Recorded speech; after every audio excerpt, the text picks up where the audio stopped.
Seattle, Portland. We are carefully monitoring those situations, and out of an abundance of caution, we are taking a proactive effort to make sure that we have enough resources to maintain the operational readiness of the Salt Lake City Police Department. Is there anything you can tell us? Can you go into a little detail about what the plan might be? So I'm not going to be able to go into the specific operational details of it, but we want to reiterate that safety is our number one priority, not only for the participants, but also for the safety of community members and the safety of our officers who will be on the front lines to making sure that these demonstrations occur safely. What about number of officers? Expected extra overtime shifts, things like that? Yeah, so it's not appropriate for me to specifically go into our operational readiness, our posture, but I want to make sure that our community members know that we are taking this matter seriously. Salt Lake City has a very long history of engaging in peaceful and lawful demonstrations, and so we have no reason to believe that the upcoming demonstrations that are occurring will be anything different. But again, out of an abundance of caution, we want to make sure that we have that operational readiness for our police officers so that their safety is taken into account, but also the safety of the demonstrators and community members. And speaking of those previous demonstrations, there's a lot of talk about in 2020 those protests and how they got a little bit of rowdy. Is there a little different approach this time, looking back and as well as what's going around the country of what you guys are doing?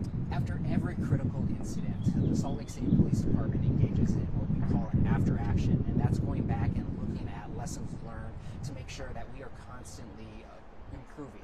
We're a very nimble organization. We have the ability to scale up our responses as needed, and so we did learn a lot from 2020.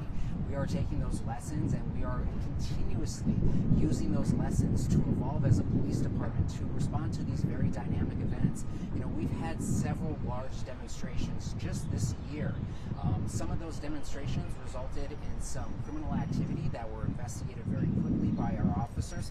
Our responsibility is to make sure that we're doing everything we can to make sure that these demonstrations occur peacefully, they occur lawfully, that people can demonstrate safely, that they can have their right to express, to gather, and these are fundamental rights within the Constitution. Have you been coordinating with the governor's office at all? Because I know yesterday he had some pretty strong words about anyone who, as he said, might be considering violence or lawlessness. So we've been coordinating with a multitude of stakeholders within not only the criminal justice system, but within local city government as well. Including the governor's office? So I don't know specifically as to whether we are coordinating directly with the governor's office. We want to make sure that we are keeping all stakeholders aware of what is happening and what to expect. As you heard, Mayor Mendenhall made it very clear her expectations, and as a police department, our expectations are the very same. We are not going to allow for violence, property destruction, or criminal activity to occur in our city.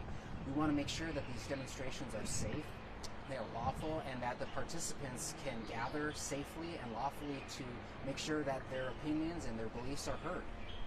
I know there's been a lot of kind of back and forth at the national level with out in LA versus some of what you said. What is lawful, what isn't, what is violence, what isn't. Is there anything that police you'd like to say what is acceptable, which you're expecting from people who go to peacefully protest? Yeah, we expect people to do just that, to protest peacefully, to protest lawfully.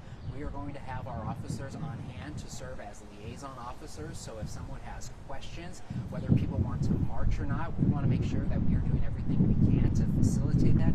Of course, we always ask community members who want to march to work with our officers in advance so we can get the proper permitting.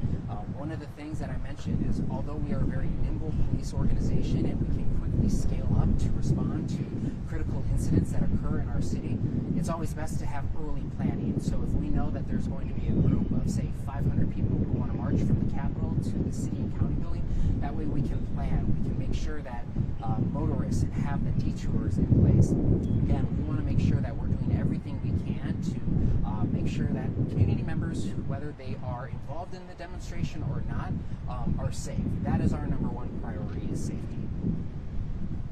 Can you kind of elaborate a little bit on what kind of consequences police may have to take if people don't abide by those guidelines? Yeah, one of the stakeholders that I mentioned that we will coordinate and make sure that we're in touch with is the district attorney's office and the city prosecutor's office. city attorney's office rather. We want to make sure that we are engaged with them to make sure that if there is any criminal activity, that we can have these arrests done safely, and that the case can then be handed off to the appropriate prosecuting attorney's office to make sure that there's accountability. Much like the community expects us to be accountable, we expect community members to be accountable and to make sure that they are engaged in safe, peaceful, and lawful protests. Do you expect to have to pull any outside reinforcements from other police agencies in the area?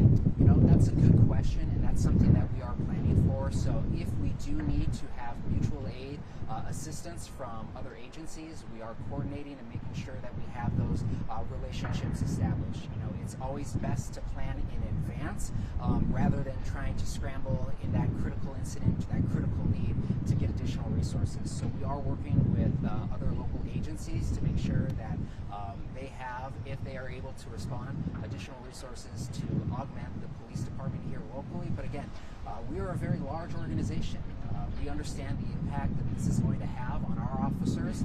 Many of those officers have been asked to spend time away from their families, to give up weekends, and that's important to them, is to make sure that they are doing everything they can to help ensure the safety of our community.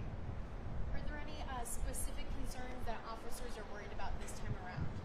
No, again, anytime we have a large demonstration, there are several safety concerns that we have to make sure that we're planning for. Obviously, that can range from traffic disruptions all the way to a critical incident that may occur during those. So we want to plan for everything and to have a very fast and nimble response to these situations. Again, our police department, we've trained for these events. We are continuously evolving as a police department to make sure that we're doing everything we can to make sure that these demonstrations, these events that happen, not just this week, but events in the future, remain safe and lawful.